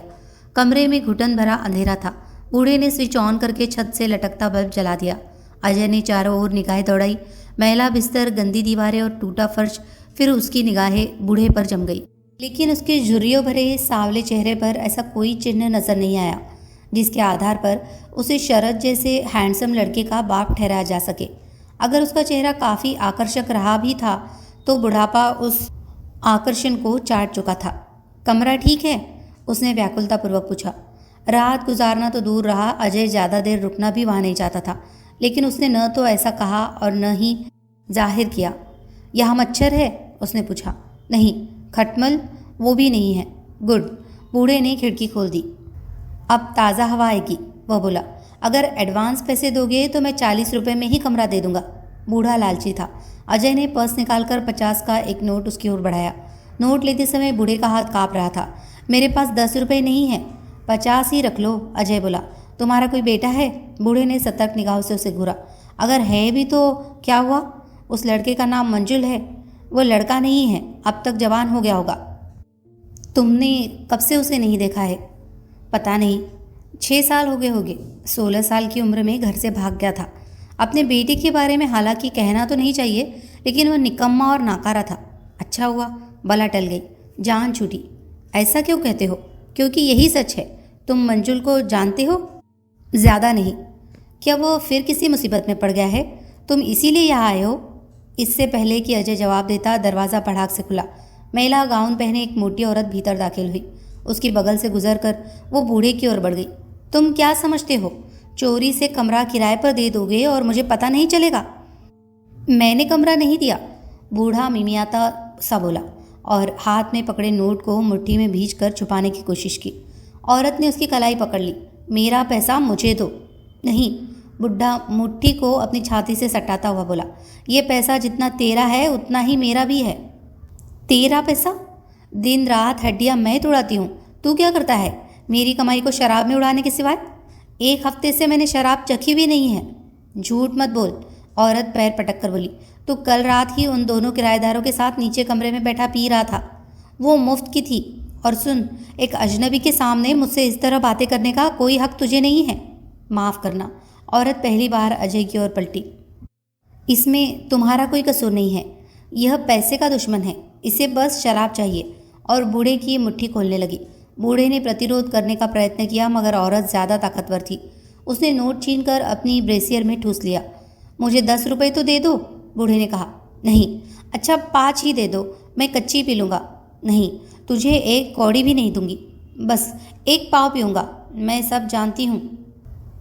1 पाव करके तू तब तक पीता रहता है जब तक कि लुढ़क नहीं जाता। तू औरत नहीं, शैतान की अम्मा है। अपने शौहर को 1 पाव शराब के पैसे तक नहीं दे सकती? नहीं दूंगी। बूढ़ा दरवाजे की ओर बढ़ा। ठीक है, लेकिन मैं शराब ज़रूर पीऊँगा। अपने दोस्तों के पास जा रहा हूँ, वे मुझे पिला देंगे।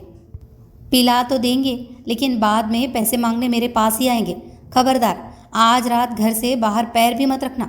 तो और क्या करूँ? बूढ़ा कल्पता सा बोला। पेट में जख्म की वजह से मैं काम नहीं कर सकता। इसमें मेरा कसूर तो नहीं है। दर्द से राहत पाने के लिए बगैर पिए सो नहीं सकता, ये भी मेरा कसूर नहीं है। बकवास बंद कर चुपचाप जाकर सो जा। बूढ़ा चला गया। औरत अजय की ओर पलट गई। अपने पति के लिए मैं माफ़ी मांगती हूँ। अपने साथ हुई दुर्घटना के बाद से वो बिल्कुल टूट गया है। क्या हुआ था उसे? बुरी तरह जख्मी हो गया था, औरत ने कहा। फिर बात बदल कर पूछा, तुमने इंडियन करेंसी का नोट दिया है? इंडिया से आए हो? हाँ, विशालगढ़ से। विशालगढ़ से? टूरिस्ट हो? नहीं। फिर इतनी दूर से यहाँ क्यों, क्या करने आए हो? करीब 20 रोज़ पहले पीटर बेंजामिन नामक एक आदमी को छुरा भोंक कर मार डाला गया। छुरा भोंक कर मार डाला गया? हाँ। औरत कई पल गौर से उसे देखती रही, फिर बिस्तर पर बैठ गई। उसके चेहरे पर विचारपूर्ण भाव थे। तुम उसे जानती थी ना? अजय ने पूछा। हाँ। कैसे? कई साल पहले वह कुछ अरसा यहाँ रहा था, इसी कमरे में। यहाँ नेपाल में वो क्या कर रहा था? पता नहीं। यहाँ ठहरने वालों से उनके धंधे या पेशे के बारे में मैं नहीं पूछती। वो ज़्यादा वक्त इस कमरे में बैठकर हॉर्स रेस की किताबें पढ़ने में ही गुजारता था। तुम पुलिसमैन हो? मैं पुलिस के साथ मिलकर काम कर रहा हूँ। तुम वाकई नहीं जानती कि पीटर यहाँ क्यों आया था? मेरे ख्याल से वो अकेली जान था। किसी एक जगह टिकने की बजाय जगह जगह घूमता रहता था, इसीलिए यहाँ भी आ गया था, उसने कहा। फिर पूछ बैठी, उसे किसने छुरा भोंका था? एक बदमाश युवक ने। मेरे लड़के ने? उसकी हत्या मेरे बेटे ने की थी। क्या इसीलिए तुम मेरे पास आए हो? तुम्हारा बेटा शामिल है। वो काँप गई। मैं जानती थी। जब वह 10वीं क्लास में पढ़ता था, अपने बाप को भी उसने चाकू भोंक दिया था। उसे भी तकरीबन मार ही डाला था उसने। वो सचमुच हत्यारा बन गया। उसने अपनी मोटी बाहें वक्षस्थल पर बांध ली और कराहती सी बोली, मैंने अपनी ज़िंदगी में बड़ी मुसीबतें उठाई है, लेकिन उस हत्यारे को जन्म देकर तो पाप किया है। वह हत्यारा है या नहीं मैं नहीं जानता, अलबत्ता शक ज़रूर है। लेकिन ये बिल्कुल सही है कि उसने जालसाजी का जुर्म किया है। तुम्हारे पास अपने बेटे की कोई फ़ोटो है? उस वक्त की है जब वह 10वीं क्लास में पढ़ता था और पढ़ाई अधूरी छोड़कर घर से भाग गया था। फ़ोटो दिखाओगी? हो सकता है हम 2 अलग अलग व्यक्तियों के बारे में बातें कर रहे हो। वह नीचे गई और फ़ोटो ले आई। फ़ोटो शरद शर्मा उर्फ शरद दीवान उर्फ मंजुल राय की ही थी, करीब 6 साल पहले की। फ़ोटो में वह नदी के किनारे खड़ा मुस्कुरा रहा था। अजय ने फ़ोटो लौटा दी। वही है, मंजुल बड़ा सुंदर लड़का था। वह फ़ोटो को देखती हुई बोली, तेज़ दिमाग और पढ़ाई में भी होशियार। फिर उसने ख्यालों में खोया रहना शुरू कर दिया। कैसे ख्यालों में? अजीब और पागलपन भरे, जैसे वह किसी राजा का बेटा था और बचपन में बंजारे उसे चुरा ले गए थे। जब वह छोटा सा था, खुद को प्रिंस कहा करता था और हमेशा सोचता था कि एक रोज़ अपने राज्य में जाकर राजा बन जाएगा। मैं अक्सर सोचकर परेशान होती थी कि उसके ये ख्वाब उसे कहाँ ले जाएंगे। वो अभी भी ख्वाब देख रहा है। इस वक्त वो खुद को एक बेहद दौलतमंद औरत का पोता जाहिर कर रहा है। तुम उस बारे में कुछ जानती हो? मैं कैसे जान सकती हूँ? जब से वो गया है उसकी कोई खबर मुझे नहीं। प्रत्यक्षतः पीटर ने उसे वहाँ तक पहुँचाया है। मैं समझता हूँ यहाँ से वह पीटर के साथ ही भागा था। हाँ, उस कमीने ने ही उसे बहकाया था। इतना ही नहीं, अपने ही बाप के खिलाफ ही उसे भड़का दिया था। तुमने तो कहा है उसने अपने बाप को चाकू मारा था। वह सिहर गई सी प्रतीत हुई। उसी रोज़ की बात थी। मंजुल ने गोश्त काटने वाला चाकू अपने बाप के पेट में भोंककर उसे मौत के मुंह में पहुंचा दिया था। वो बच गया। हफ्तों तक बिस्तर पर पड़ा रहा, लेकिन जख्म भरने के बाद भी पूरी तरह ठीक नहीं हो सका। मैंने कभी सोचा तक नहीं था कि मेरा अपना बेटा ऐसा काम करेगा। इसकी वजह क्या थी? मंजुल की जिद, नासमझी भरा जोश और गुस्सा। वह घर छोड़कर जाना चाहता था, अपने दम पर दुनिया में अपनी जगह बनाने के लिए, और इसके लिए उसे उकसाने और बढ़ावा देने वाला था पीटर बेंजामिन। उसने ऐसा जाहिर करके मानो दिल से उसका भला चाहा था। मंजुल को पूरी तरह शीशे में उतार दिया। तनिक रुककर अजय को देखा, फिर बोली, मैं जानती हूँ तुम भी सोच रहे हो कि अपने शराबी नकारा बाप और इस घर से जहाँ पीटर जैसे लोग आकर ठहरते हैं दूर जाकर मंजुल ने ठीक ही किया। लेकिन हर एक काम अपने अंजाम से जाना जाता है, और मंजुल की इस हरकत का अंजाम तुम देख ही रहे हो। हाँ, देख रहा हूँ। मैं जानती थी उसकी इस हरकत का अंजाम बुरा ही होगा। यहाँ से जाने के बाद उसने हमें बिल्कुल भुला दिया, कभी एक खत तक नहीं लिखा। इतने बरसों तक वह कहाँ रहा? कॉलेज जाता था। कॉलेज? वो कॉलेज जाता था? तुम्हारा बेटा महत्वाकांक्षी है। वो तो वह शुरू से ही रहा है। औरत के लहजे में कड़वाहट थी।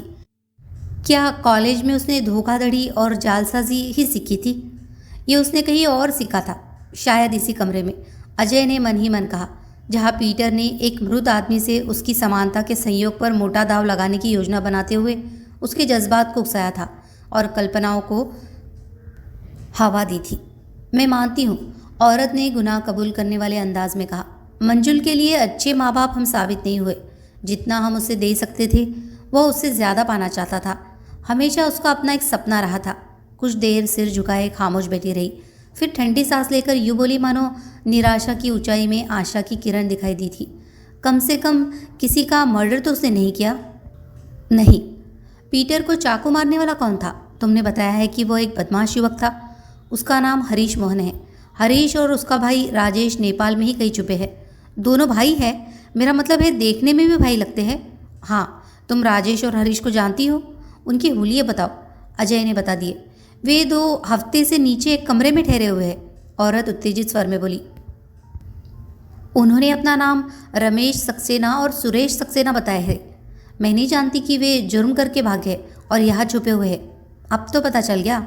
हाँ, मुजरिमों को पनाह देकर मैं न तो अपने बोर्डिंग हाउस को बदनाम करना चाहती हूँ और न ही पुलिस के किसी लफड़े में पड़ना। मुझे तुमसे यही उम्मीद थी। प्रवेश द्वार के पास अंधेरे में बैठे अजय को करीब 2 घंटे इंतजार करना पड़ा। राजेश और हरीश 12 बजे के बाद वापस लौटे। उनकी चाल में हल्की लड़खड़ाहट से जाहिर था कि वे पिए हुए थे। अजय की कार पर निगाह पड़ते ही वे तनिक खिंच गए, फिर कार की ओर बढ़ गए। अजय भी चल दिया। कदमों की आहट सुनकर वे पलटे और अजय को सामने पाकर एक पल के लिए बुरी तरह चौंक गए। हरीश की पट्टियों में लिपटी बाह अभी भी गले में झूल रही थी। उसे अजय की ओर बढ़ता देखकर राजेश निराशा मिश्रित सतर्कतापूर्वक बोला, नहीं हरीश। चुप करो, हरीश बोला। ये आदमी यहाँ भी आ गया और अजय के पास आकर उसके पैरों में थूक दिया। नहीं हरीश, राजेश ने पीछे से पुनः टोका। इससे बातें तो करो। वही करूँगा, हरीश ने कहा। फिर अजय से पूछा, दत्ता साहब से तुम्हें पूरी खुराक नहीं मिली जो और लेने यहाँ आ पहुँचे? अजय ने जवाब देने की बजाय पूरी ताकत से एक घूसा उसके जबड़े पर जमा दिया। हरीश नीचे जा गिरा और पीठ के बल फैलकर उसी तरह पड़ा रहा। वो होश गंवा बैठा था। राजेश उसके बगल में बैठ गया। तुम्हें इस पर हाथ नहीं उठाना चाहिए था, वो आतंकित स्वर में बोला। ये तुमसे बातें करना चाहता था। मैंने भी सुना था। ये डरा हुआ था। इसका इरादा सिर्फ ब्लफ करने का था। ये राग अलापना बंद करो। इस पर चाकू भोंक कर मर्डर करने का इल्ज़ाम है। हरीश ने किसी को चाकू नहीं भोंका। ठीक कहते हो, इसे फंसाया गया था और फंसाने वाला था पीटर बेंजामिन। उसने खुद ही चाकू पर गिर कर चाकू अपने पेट में उतार लिया। हरीश तो चुपचाप खड़ा तमाशा देख रहा था। मैं ये नहीं कहता कि ये बेगुनाह है। दत्ता ने इसे वहाँ थोड़ा रोष दिखाने और डांट लगाने के लिए भेजा था, लेकिन किसी ने सोचा भी नहीं था कि वहाँ इसका सामना पीटर से हो जाएगा। चाकू और पिस्तौल से लैस पीटर से। उसके पिस्तौल छीनने के चक्कर में गोली लग गई। फिर पीटर को बेहोश करके ये वहाँ से भाग आया। बस यही है सारा किस्सा, जहाँ तक हरीश का संबंध है।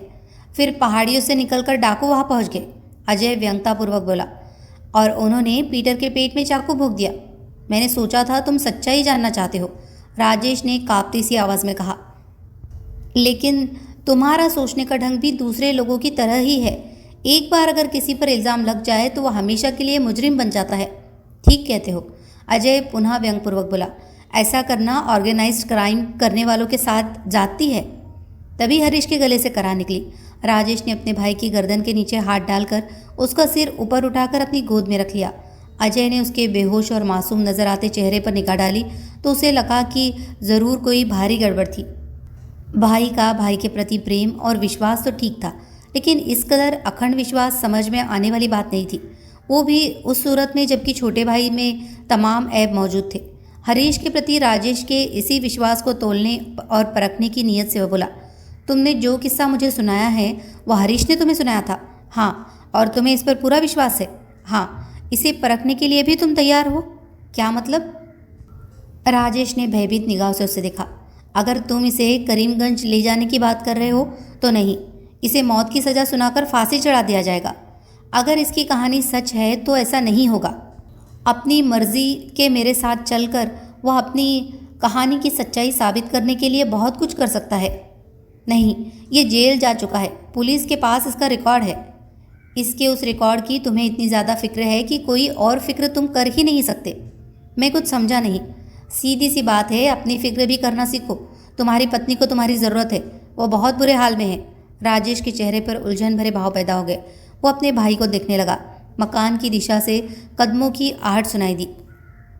फिर मोटी औरत हाथ में पानी की छोटी बाल्टी लिए आ पहुंची। ये लो, वो बोली। पानी की बाल्टी अजय को देकर वह वापस चली गई। स्पष्ट था कि सड़क पर हुए किसी झमेले का हिस्सा बनना वो नहीं चाहती थी। उसके घर में पहले ही काफ़ी झमेले थे। अजय ने हरीश के मुंह पर थोड़ा पानी डाला। उसके गले से पुनः कराह निकली और वह आंखें मिचमिचाता हुआ उठकर बैठ गया। मुझ पर किसने वार किया था? वो बोला। फिर उसने अजय को देखा तो याद आ गया, तुमने धोखे से मुझ पर वार किया था, मुझ अपाहिज पर। उसने उठने की कोशिश की तो राजेश ने उसके कंधे पकड़कर रोक दिया। गलती तुम्हारी ही थी हरीश, मैंने मिस्टर अजय कुमार से बातें की है। तुम्हें जो कहना है ये सुनने को तैयार है। मैं सिर्फ सच्चाई सुनूंगा। अपने भाई की मदद से हरीश उठकर खड़ा हो गया। सब कुछ बता दो, राजेश ने उसे प्रोत्साहित किया। और ज़्यादा बचपना मत करो, सारी सच्चाई, अजय ने कहा, दत्ता की शिरकत समेत। हरीश अभी तक चकित सा था। ठीक है, वो बोला, मुझे दत्ता ने ही अपने एक आदमी के जरिए बताया था। 5,000 रुपये के बदले वह किसी को धमकी दिलाकर डराना चाहता था। तुम्हारा मतलब है मरवाना चाहता था? नहीं, उसने प्रतिवाद किया, सिर्फ डराना चाहता था। पीटर से दत्ता की क्या खुन्नस थी? पीटर का इससे कोई मतलब नहीं था। उसके वहाँ होने की तो कोई उम्मीद ही नहीं थी। वह गलती से इस तस्वीर में आ गया। मैंने भी तुम्हें यही बताया था, राजेश बोला। तुम चुप रहो, हरीश को बोलने दो। मुझे एक औरत को डराना था, हरीश ने कहा। वो भी चोट पहुंचाकर बस बातों और एक्शन से उसे इतना ज़्यादा डरा देना था कि वो दत्ता का कर्जा चुका दे। ये पेमेंट कलेक्शन जैसा काम था। औरत कौन थी? क्या नाम है उसका? अनीता मेहता। और मुझे इसलिए वहाँ भेजा गया था क्योंकि मैं उसे पहचानता हूँ। पिछले साल विशालगढ़ में वह पीटर बेंजामिन के साथ घुमा करती थी, लेकिन पीटर के उसके घर में मिलने की कतई उम्मीद किसी को नहीं थी। मुझे बताया गया था कि वो पूरा दिन घर में बिल्कुल अकेली मिलेगी, लेकिन जब हथियारबंद पीटर गोले की तरह घर से निकला तो मैं बौखला गया। मैं जानता था वो मुझे नहीं छोड़ेगा, इसीलिए भागने का तो सवाल ही पैदा नहीं होता था। मैंने हौसला जुटाया और बातें करता हुआ तेज़ी से उसकी ओर बढ़ा। उसकी पिस्तौल वाला हाथ भी मैंने पकड़ लिया था, मगर अचानक फायर हो गया। गोली मेरी बाह में आ लगी और उसने पिस्तौल गिरा दी। वो फ़ौरन मैंने उठा ली, लेकिन तब तक वह चाकू निकाल चुका था। मैंने पिस्तौल से उसकी खोपड़ी पर प्रहार करके उसे बेहोश कर दिया और वहाँ से भाग निकला। उस दौरान अनीता मेहता को तुमने देखा था? हाँ, वो दौड़ती हुई बाहर निकली थी और चिल्लाने लगी थी। मैं एक कांटिसा स्टार्ट कर रहा था। इंजन के शोर में सुन नहीं सका वो क्या कह रही थी। मैं न तो रुका और न ही पलट कर देखा। मेरे सामने फ़ौरन भागने के अलावा और कोई चारा नहीं था। भागने से पहले तुमने पीटर का चाकू उठाकर उसके पेट में नहीं भोंका? बिल्कुल नहीं। मैंने ऐसा किस लिए करना था? मेरी बाह में गोली लग चुकी थी। मैं फ़ौरन वहाँ से भाग जाना चाहता था। जब तुम भागे, पीटर क्या कर रहा था? नीचे पड़ा था। ये कहने के लिए तुम्हें किसने सिखाया था? किसी ने नहीं। ये सच है, मुझे भी इसने यही बताया था, राजेश ने कहा। तुम्हें इस पर विश्वास करना चाहिए। मेरे विश्वास करने या न करने से कुछ नहीं होगा। इसे करीमगंज के इंस्पेक्टर रावत को यकीन दिलाना होगा। मेरे साथ करीमगंज चलकर। नहीं, हरीश ने साफ इनकार कर दिया। मैं नहीं जाऊंगा। वे लोग मुझे वापस जेल में डाल देंगे। पागल मत बनो हरीश, मेरी बात मानो और इस मौके का फ़ायदा उठाओ, अजय ने कहा। तुम जिंदगी भर छुपे नहीं रह सकते, देर सवेर तुम्हें वापस जाना होगा। कानून के लंबे हाथ तुम्हें अपनी गिरफ्त में ले लेंगे और उस सूरत में तुम्हें हथकड़ियाँ लगाकर ले जाया जाएगा, जबकि मैं तुम्हें इज्जत से साथ चलने का मौका दे रहा हूँ। बोलो, इज्जत से चलना चाहते हो या हथकड़ियाँ लगवाकर? हरीश ने पराजित भाव से उसे देखा। मैं तुम्हारे साथ चलूँगा, मैं वादा करता हूँ, अजय ने उसे आश्वासन दिया। अगर तुम्हारी कहानी सच है तो पीटर की हत्या का आरोप तुम पर नहीं लगने दूंगा। चलो, अपना सामान समेट लो। दोनों सिर झुकाए मकान की ओर बढ़ गए। अजय इंस्पेक्टर रावत से फ़ोन पर संपर्क करके रात में ही इस बारे में उसे बता चुका था। फलस्वरूप अगली सुबह जब राजेश और हरीश सहित वह प्लेन द्वारा करीमगंज पहुंचा तो एयरपोर्ट पर ही रावत के 3 मातहतों को इंतज़ार करते पाया पुलिस स्टेशन में। इंस्पेक्टर रावत द्वारा पूछताछ के बाद राजेश और हरीश स्वेच्छा से लिखित बयान को भी तैयार हो गए। इंस्पेक्टर रावत अजय को साथ लिए इंटरोगेशन रूम से बाहर ले आया। अगर ये दोनों वाकई सच बोल रहे हैं तो मामला जहाँ से शुरू हुआ था फिर वहीं पहुँच गया। इंस्पेक्टर उलझन भरे स्वर में बोला, तुम्हारा क्या ख्याल है इनके बारे में? वे सच बोल रहे लगता है, फिर भी उनके कथन की बारीकी से जांच की जानी चाहिए, लेकिन फ़िलहाल इसकी कोई जल्दी नहीं है। आपने मंजुल राय से पीटर बेंजामिन के कत्ल के बारे में पूछताछ की थी? नहीं। अजय चकरा गया। क्यों? मैंने तो रात में ही आपको फ़ोन पर सब बता दिया था। इंस्पेक्टर की मुठ्ठियाँ भींच गई और चेहरा सुर्ख हो गया। मैंने कोशिश की थी मगर उसे पहले ही सूचना मिल गई थी, वह गुर्राता सा बोला। फिर जब मैं वहाँ पहुँचा तो वह 5 मिनट पहले ही वहाँ से भाग चुका था और इससे भी बुरी बात यह हुई कि रोज़ी मदान को भी साथ ले गया। जबरन? नहीं, संभवतया रोज़ी ने ही उसे इसके बारे में पूर्व सूचना दी थी। दरअसल दीवान पैलेस जाने से पहले मैं डॉक्टर को फ़ोन पर इस बारे में बताने की गलती कर बैठा। वह उसी वक्त अपने घर से उस चूहे के पास पहुंची और वे दोनों रात में कार लेकर चले गए। अब डॉक्टर मदान से ही मात खा रहा है। जाहिर था कि रोज़ी ने एक्सटेंशन लाइन पर इंस्पेक्टर और डॉक्टर की बातचीत सुनकर मंजुल राय के पास जाकर उसे सावधान कर दिया था। डॉक्टर को अपनी बेटी से बहुत ज़्यादा लगाव है। वो मेरे ऑफिस में बैठा उनका कोई समाचार मिलने का इंतज़ार कर रहा है। वे कार से गए हैं? हाँ, उसी कार से जो मिसेज दीवान ने उसके लिए खरीदी थी। उस सफ़ेद टोयोटा का आप आसानी से पता लगा सकते हैं। मैंने दूर दूर तक सब जगह वायरलेस मैसेज भिजवा दिए हैं, लेकिन 10 घंटे हो गए हैं, अभी तक कोई पता नहीं लगा। इंस्पेक्टर के स्वर में निराशा का पुट था। रात में तुमने फ़ोन पर बताया था कि वो लड़का खतरनाक है। नेपाल से भागने से पहले उसने अपने बाप को चाकू भोंक दिया था। हाँ, उसका इरादा बूढ़े की जान लेने का था। हालांकि वो बूढ़ा भी पूरा हरामी और मक्कार है। असल में वो बोर्डिंग हाउस बदमाशों के छुपने का एक ठिकाना है। उस वारदात के वक्त पीटर भी वहाँ ठहरा हुआ था। लड़का उसी के साथ वहाँ से भागा था। अचानक इंस्पेक्टर की आंखें सिकुड़ गई। उस लड़के मंजुल ने ही पीटर की हत्या भी तो की हो सकती है। उसके पास हत्या का तगड़ा मोटिव था। उसकी असलियत से वाकिफ होने के कारण पीटर के हाथ में उसकी सबसे कमज़ोर नस थी। वो कभी भी उसकी असलियत का राज फाश करके उसका खेल खत्म कर सकता था। इसलिए लड़के ने उस खतरे का हमेशा के लिए मिटा दिया, उसी तरह चाकू भोंककर जैसे अपने बाप को भोंका था। आपके इस विचार से मैं भी सहमत हूँ इंस्पेक्टर। इस साजिश में पीटर उसका पार्टनर रहा था, इसलिए उसे खामोश करना लड़के के लिए बेहद ज़रूरी था। हम सब समझ रहे हैं कि पीटर की हत्या के समय वह चंदनगढ़ में था। क्या उसकी इस एलिबाय को चेक किया गया है? इसका समय ही नहीं मिला। आओ अभी चेक कराता हूँ। वह अजय को साथ लिए कमरे में पहुँचा। सिर्फ मेरे ऑफिस वाले फ़ोन में एसटीडी है, लेकिन वहाँ डॉक्टर धरना दिए बैठा है और उसके सामने पड़ना मैं नहीं चाहता। वो बड़बड़ाया, कॉल ही बुक करानी पड़ेगी।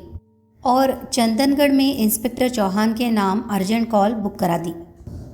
एक संभावना और भी है इंस्पेक्टर, अजय ने कहा, जिस पर विचार किया जा सकता है। पिछले साल अनीता मेहता भी पीटर के साथ विशालगढ़ में काफ़ी दिन रही थी और हो सकता है उसके बाद भी पीटर से उसके ताल्लुकात रहे थे। पीटर की मौत की उस पर हुई प्रतिक्रिया को हम लोग नर्वस शॉक समझ रहे हैं, लेकिन यह उससे भी ज़्यादा बुरा हुआ हो सकता है। तुम कहना चाहते हो कि मिसेज मेहता ने पीटर की हत्या की हो सकती है? मैंने सिर्फ एक संभावना जाहिर की है। इंस्पेक्टर ने सिर हिलाकर इनकार कर दिया। उस जैसी औरत के मामले में संभावना के तौर पर भी ये बात गले से नहीं उतरती। आप मानते हैं वह किस किस्म की औरत है? मैं उससे 2-3 बार मिला हूँ, लेकिन देवराज मेहता शहर के चोटी के वकीलों में से एक है। चोटी के वकील की पत्नी होने की वजह से उसे शक के दायरे से बाहर नहीं किया जा सकता। उससे पूछताछ की थी आपने? नहीं। क्यों? उसकी हालत की वजह से। मेहता नहीं चाहता था कि उससे पूछताछ की जाए और उसका इलाज कर रहे डॉक्टर ने भी इसकी इजाज़त नहीं दी। उनका कहना है कि ऐसे विषयों पर उससे बातें नहीं की जा सकती। मर्डर के बाद से उसकी दिमागी हालत ठीक नहीं है। उस पर किसी भी तरह का दबाव डालना उसके लिए खतरनाक साबित हो सकता है। मदान उसका पर्सनल डॉक्टर है ना? हाँ, मैंने मदान के ज़रिए ही उस तक पहुंचने की कोशिश की थी, लेकिन वह भी इसके खिलाफ था, क्योंकि तब तक यह ओपन एंड शट केस नज़र आ रहा था। इसीलिए मैंने भी इस पर ज़्यादा जोर नहीं दिया। मौजूदा हालात में मदान को इसकी इजाज़त देनी पड़ेगी। वह आपके ऑफिस में है ना? हाँ, लेकिन ये बड़ा ही नाजुक मामला है। राजेश और हरीश के बयान को इतनी ज़्यादा अहमियत तुम्हें नहीं देनी चाहिए। आखिरकार इस केस में उनकी दिलचस्पी और दखल की भी तो कोई तगड़ी वजह रही होगी। इस पूरे मामले की इतनी जानकारी उन्हें नहीं है कि वे कहानी कर सके। दत्ता और उसके वकील तो उसके लिए कर सकते हैं, बिल्कुल कर सकते हैं, मगर दत्ता के इस मामले में दखल की सरासर अलग और जाती वजह है। तुम शायद भूल रहे हो, शुरू में तुम ही ने कहा था कि पीटर की हत्या गैंग किलिंग थी। मुझे याद है, लेकिन मेरा वो अनुमान गलत था। तब तो हो सकता है तुम्हारा यह अनुमान भी गलत हो। अचानक टेलीफोन की घंटी बज उठी। इंस्पेक्टर ने रिसीवर उठा लिया। दूसरी ओर से क्या कहा जा रहा था यह तो अजय नहीं सुन सका, लेकिन इंस्पेक्टर के चेहरे के बदलते भावों और रिसीवर पर सख्त हो गई पकड़ से स्पष्ट था कि उसे महत्वपूर्ण जानकारी प्राप्त हो रही थी। ठीक है, अंत में इंस्पेक्टर बोला, मैं 3 घंटे में पहुंच जाऊंगा, लेकिन मेरे इंतजार में आप चुपचाप बैठे मत रहना। और रिसीवर यथास्थान रखकर अजय की ओर देखा। सफ़ेद टोयोटा मिल गई है। उसका स्वर उत्तेजित था। मंजुल उसे चंदनगढ़ में छोड़कर भाग गया। इंस्पेक्टर चौहान कार के बारे में हमें बताने ही वाला था कि मेरी कार पंचर हो गई। चंदनगढ़ में कार कहाँ छोड़ी गई थी? पुलिस स्टेशन के बाहर। अनुमान है कि मंजुल और रोज़ी ट्रेन से सलीमपुर गए हैं। आप जा रहे हैं? हाँ, मैं सीधा एयरपोर्ट जा रहा हूँ। तुमने साथ चलना है? नहीं, लेकिन आपने मंजुल की एलिबाई चेक करने के लिए तो कहा ही नहीं। जल्दबाजी में मैं भूल गया था। खैर, अब मंजुल से मिलकर ही इस बारे में बातें करूँगा। इंस्पेक्टर तेज़ी से बाहर निकल गया।